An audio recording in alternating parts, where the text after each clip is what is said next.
This isn't even spicy. Oh, it's spicy.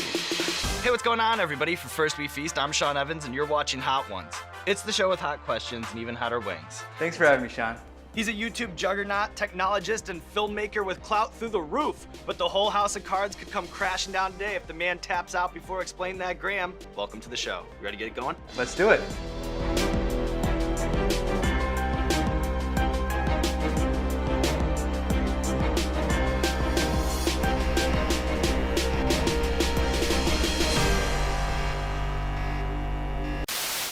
I hope you're ready for some heat, because today we're whipping up two delicious and spicy hot sauces infused with our favorite beverage.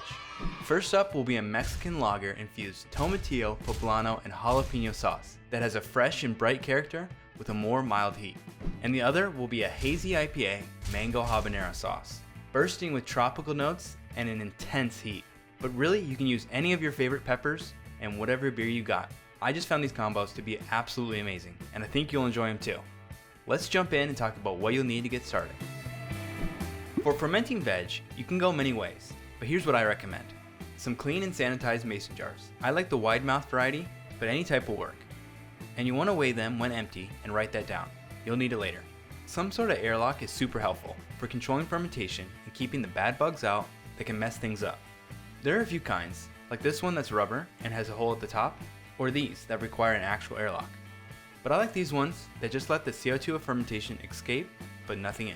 You could of course just lightly screw on a lid, but it's always a bit of a gamble. Airlocks are pretty foolproof. Another nice to have is some sort of weight to hold down the veg during fermentation. Often they sell ones like these with airlocks in a set, and I'll have a link below with my favorite kit. But this just keeps the veg from reaching the top and touching air, which can lead to spoilage or mold growth. A scale is needed to ensure we have the right amount of salt for proper fermentation. More on that later. Some gloves will also be handy since we'll be touching those hot peppers. And of course, a knife to choppy chop. First up is the Poblano jalapeno and tomatillo hot sauce. Start with the freshest ingredients you can buy for the best results. I'll be using 3 small tomatillos, a poblano, about a half of jalapeno, and a clove of garlic. In addition, we'll need salt, kosher or sea salt, but not iodized salt, and then some water. Don't worry about the beer right now, we'll add that a little later. If you've never had a tomatillo before, they grow in this husk, which you just have to remove, but you'll notice it's quite sticky. So I just washed them with some water to remove the stickiness.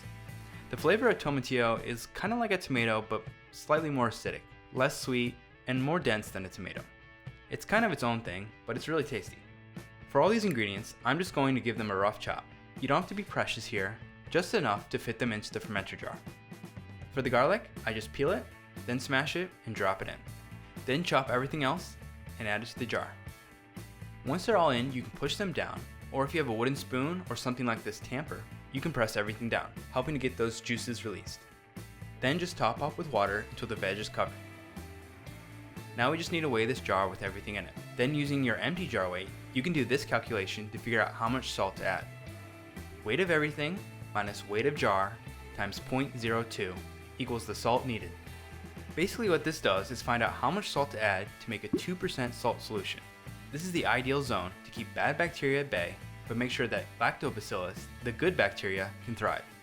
This works for just about every fermented veg, from sauerkraut to pickles and beyond. So for this example, my weight was 669 grams minus 285 grams, the weight of my jar, which equals 384 grams, times 0.02 equals 7.68. But let's just call that 8 grams of salt. Add it in, and then you'll need to make sure it dissolves. I like to just throw in a solid lid of the mason jar and give it a good shake until it's dissolved and mixed in. If you have a weight, you can now add it on top to keep the veg below that water line. You can use anything you got to be the weight. Even a Ziploc bag full of water can work. Then just add on your airlock and you're done. Set that on the counter for 3 to 5 days while it ferments. We'll check back on that in a little bit. For now, let's move on to the mango habanero sauce. It's pretty much the exact same process, just changing up the ingredients. This time we'll be using 5 habaneros, that's right, 5, a half cup of mango. You can use fresh if the price is right, or frozen works great. Plus it's pre-chopped, which is nice. Just thaw it out before using. Then a garlic clove. I'll also be using half of a red bell pepper to add some more substance, since the habaneros can be kind of small. Chop everything up and toss it into the jar. Top it with water and take the weight. Using the calculation again, fill jar minus empty jar times 0.02 to get your salt addition. Add it in, shake it up to mix, then add the weight and the airlock and set it on the counter. And right there you have the start to something amazing. They'll start out with very saturated colors, but you'll notice the colors fade as it ferments. And you'll also smell that fermentation activity. In the next 3 to 5 days, keep an eye on them. If you see any green or black mold, just start over. But that likely won't happen if you use fresh ingredients and use a weight and airlock. The longer they sit and ferment, the funkier they can be. So if you like it less funky, move on to the next step earlier than 5 days. But whenever you think it's ready, we can now finalize the sauce. Starting with the green sauce. Strain out the liquid, leaving just the fermented veg behind. And then add that to a blender. Now it's time to add the beer. Grab your favorite Mexican lager and crack it open. Step 1 is to take a drink. Better. Bonus points if you brew your own beer and use it here. Okay, now just add a little bit into the blender, just enough to give some liquid for the veg to blend. Once it's blended, you can slowly add a little bit more. Keep blending until you hit the consistency you like. More runny and smooth? Add more beer. More thick and chunky? Add less. You can also strain this mixture again if you want a super smooth final product. The beer not only adds a good flavor to the sauce, but the alcohol, and more importantly the pH, or acidity, will help the sauce stay for longer. But if you really want to ensure a long shelf life, adding a bit of distilled vinegar can really lower the pH to help keep that bad bacteria far away. Now just do the exact same thing for the habanero sauce. Strain the liquid, add it to the blender, add your favorite HAZY IPA, taking some sips for yourself of course, blend, and then just keep adding more until you hit that right level of consistency.